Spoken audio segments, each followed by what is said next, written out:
Mbak Grace, kan Mbak Grace ini tajir melintir. I know your father.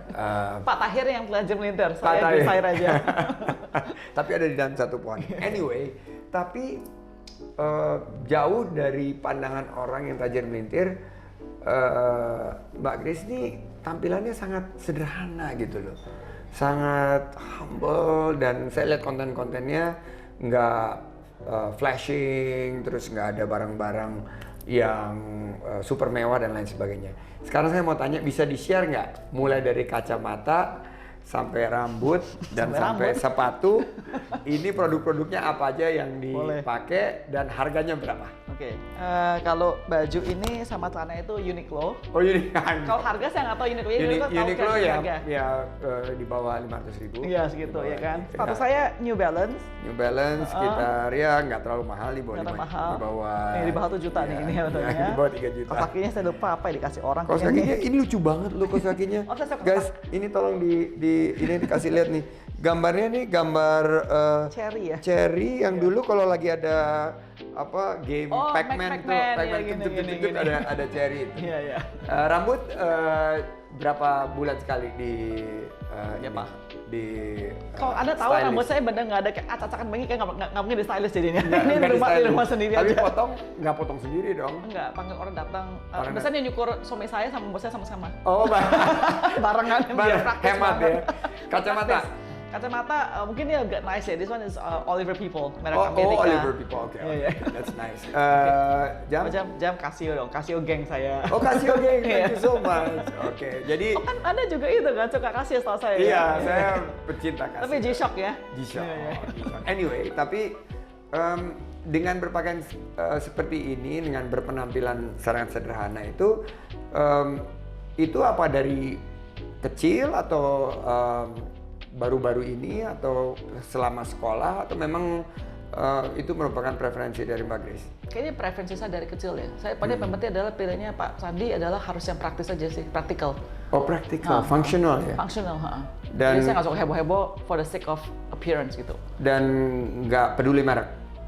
Nggak peduli merek. Yang penting nyaman dipakai. Tapi contohnya kita ada satu tahu sepatu lah ya. I know that Nike is really good for sports, ya pasti saya bilang Nike in general begitu. Oke. Nah, apa yang kalau di bisnis itu kan ada critical success factor.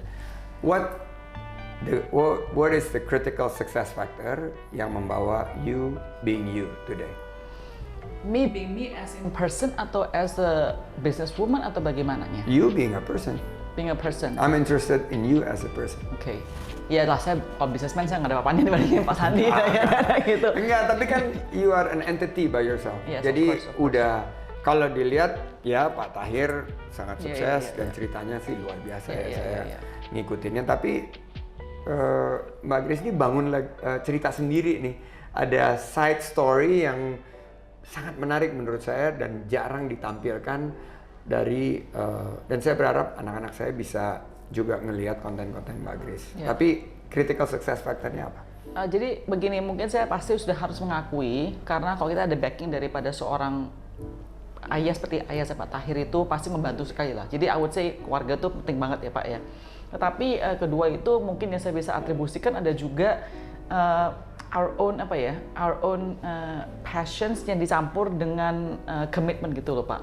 Soalnya saya tahu bahwa bapak saya contohnya, atau mungkin ibu Anda juga, dulu kan mereka kan hidupnya lebih susah, atau Anda sendiri pun hidup susah. Jadi Anda bilang, Anda cukup menafkahkan keluarga Anda. Saya kan hidup udah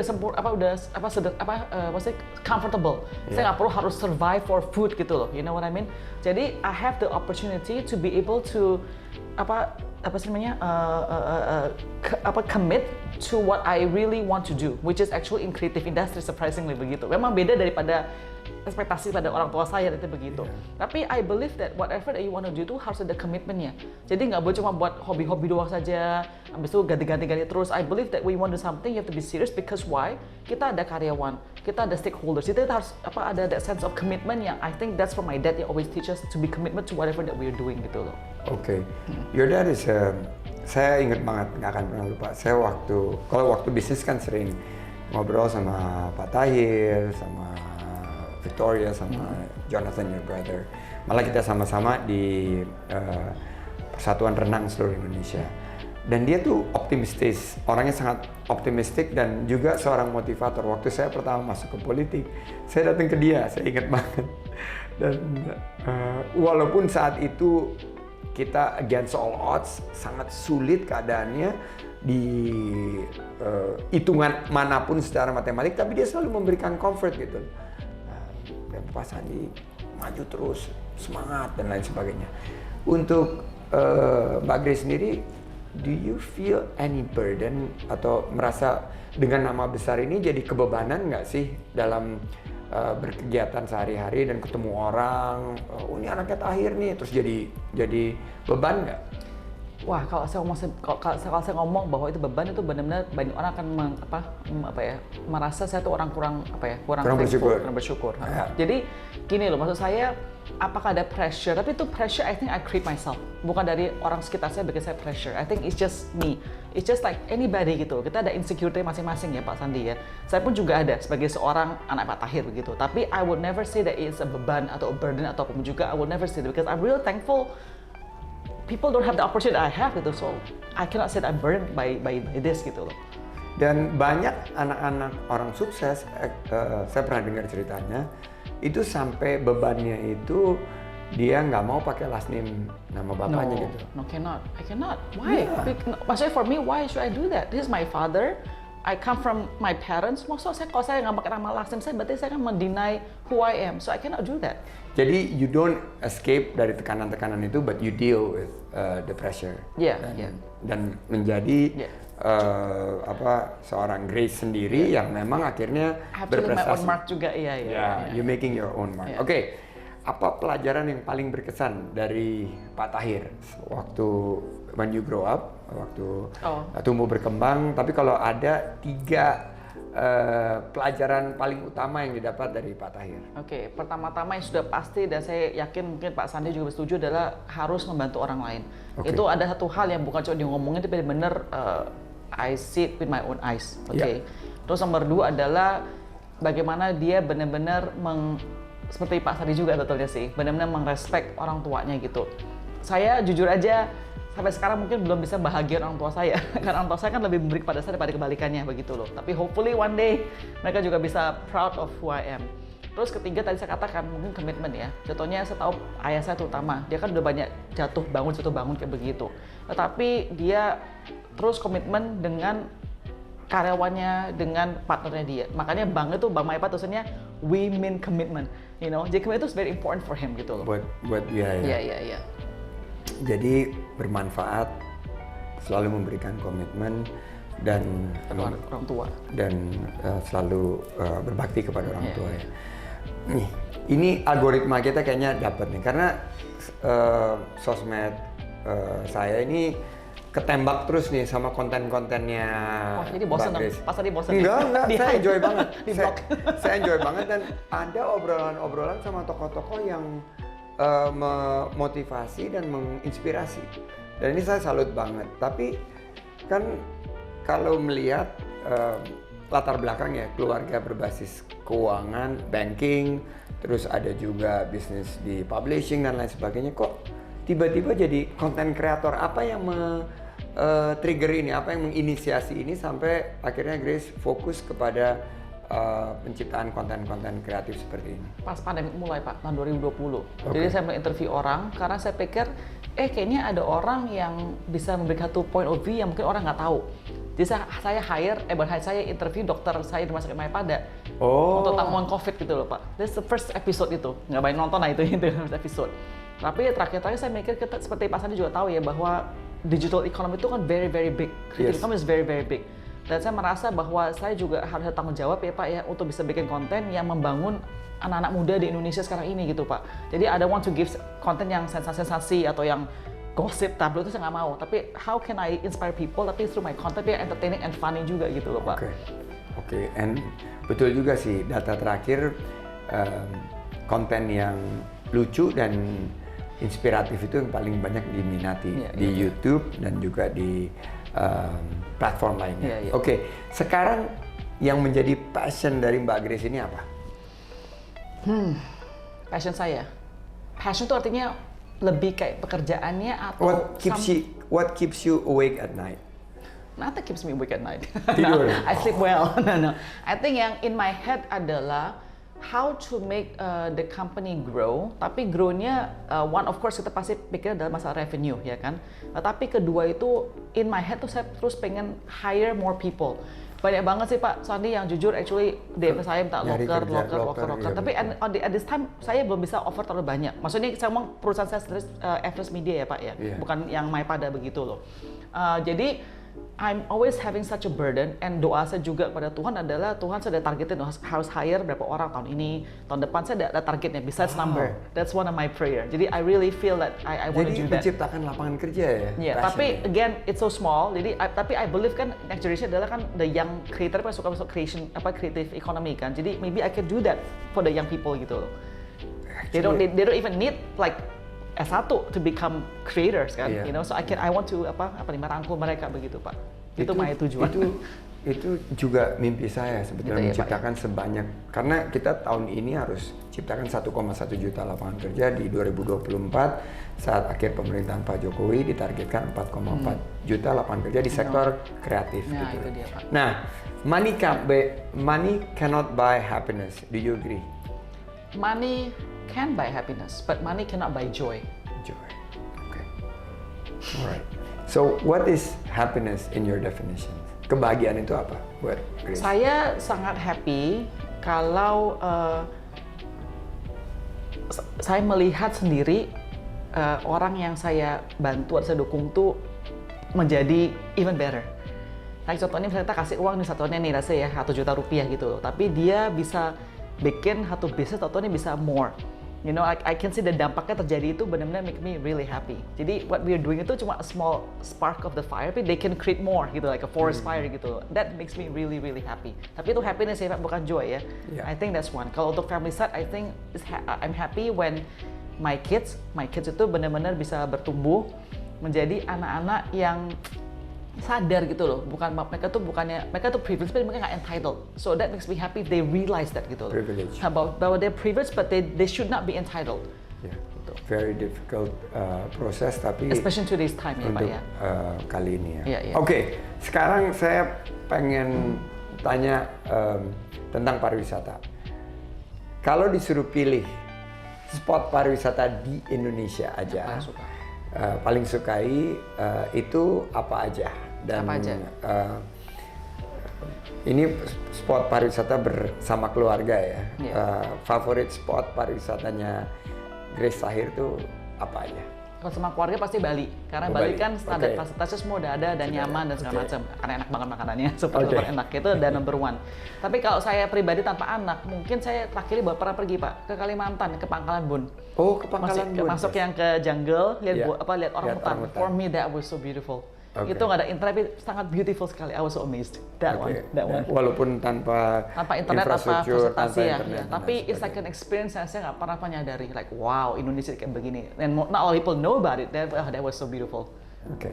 Di ekonomi kreatif kita itu ada 17 subsektor, dan salah satu subsektor yang paling banyak mendominasi adalah kuliner. Name the 3 top culiners that you Maksudnya makanan Indonesia nih? Makanan Indonesia. Nih saya jujur ya Pak ya, saya nggak suka makanan Padang. Oh gitu? Padahal banyak orang suka Padang kan? Waduh. Tadi saya attack nih. Enggak. Ini kan ada outlier. Datanya 80% dari orang Indonesia suka makanan Padang. So you're part of the 20%. Iya. Okay. Tapi I will tell you, and I think my followers know me, that number one yang saya suka adalah apa? Tempe mendoan. Oh, tempe mendoan. Sama saya itu favorit saya banget. Benar, sumpah. Ada ya, itu sumpah saya punya senangan banget. Okay. Tempe apa betul? Tempe mendoan, tempe goreng. Pokoknya saya suka tempe lah Pak. Itu saya punya number. Nomor 2 tahu. Tahu goreng. Temennya tempe tahu. Saya suka banget gitu loh. Tahu bulat juga ya. Tahu bulat semua kayak begitu. Terus kalau ketiga, ini saya bilang adalah betul mau kuliner ada cabe. Cabe, sambal, segala macam bentuk cabe. Jadi 3 deh, tahu, tempe sama sambal. Wah, enak itu Pak. Sedap sekali. Kita punya 5 destinasi super prioritas karena ada Danau Toba. Ini yang lagi kita kembangkan beyond Bali.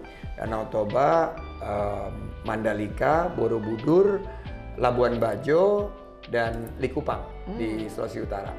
Kalau suruh pilih 1 dari 5 ini, Mbak Grace mau liburan di mana? Oke, so pergi kan? Pergi. Liburan kan?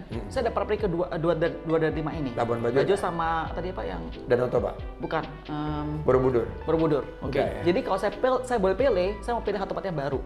Dan menurut saya mungkin saya mau Danau Toba karena itu famous tapi I've never been there. Oke, Danau Toba will be the next trip yang kita kerjasama Harus bikin konten di sana, Pak. Indonesia. Ya. Ya. Nah terakhir, your family is from a finance background. Kita baru saja mengeluarkan peraturan pemerintah nomor 24 tahun 2022, turunan dari Undang-Undang nomor 24 tahun 2019 tentang ekonomi kreatif, di mana bahwa sebuah intellectual property atau kekayaan intelektual itu bisa menjadi objek pembiayaan.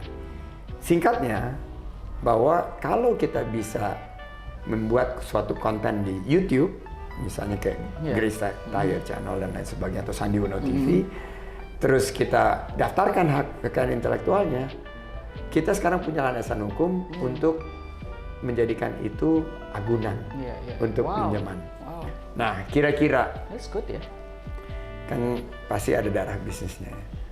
Nilai konten-konten yang udah di-create itu berapa sekarang yang bisa dijadikan objek pembiayaan? Karena salah satu konten atau kontennya siapa? Pilih aja konten yang mana. Tapi sekarang kesulitan dari perbankan dan lain sebagainya nilainya berapa? Misalnya channelnya Raffi atau channelnya Atta atau channelnya Grace lah, yang mana aja yang pilih. Kira-kira bagaimana cara menilainya? Mau ini kok kayak senang tes bisnis ya? Sama Enggak, seperti ini. karena dari bisnis keuangan juga, karena kita pengen ngetes nih, PP nomor 24 ini bisa nggak sih terimplementasi, termasuk musik juga. Musik, tapi yang paling banyak menarik buat orang adalah YouTube konten. Karena YouTube konten ini kan dapat ads. Jadi artinya dia punya collateral adalah basically on the ads punya revenue dong, Pak. Iya. Dan you just have to look at dia punya ad revenue saja, and then Oke. just measure that against the usual Selama seperti itu berapa aja. lama? I would say at least 1 year. Satu Because tahun. if it's just misalnya saya, if it's only 3 months, kadang-kadang bisa jadi satu video lagi viral. Tetapi you have to look at the average-nya itu.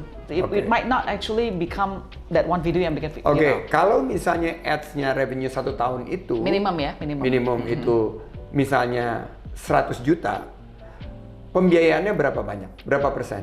Saya bukan di perbankan, betul jujur aja ya. Jadi saya tidak tahu persis actually what is What the would percentage. Jane What would land Jane? against? No, you should invite Jane here. Actually. Tapi I would say minimum, I would say if it were me and I see that memang ada 1 tahun punya revenue kayak begitu, I think minimum harus 50%. 50%. Minimum ya, minimum. Because it's actual business, ada revenue-nya gitu loh. Oke.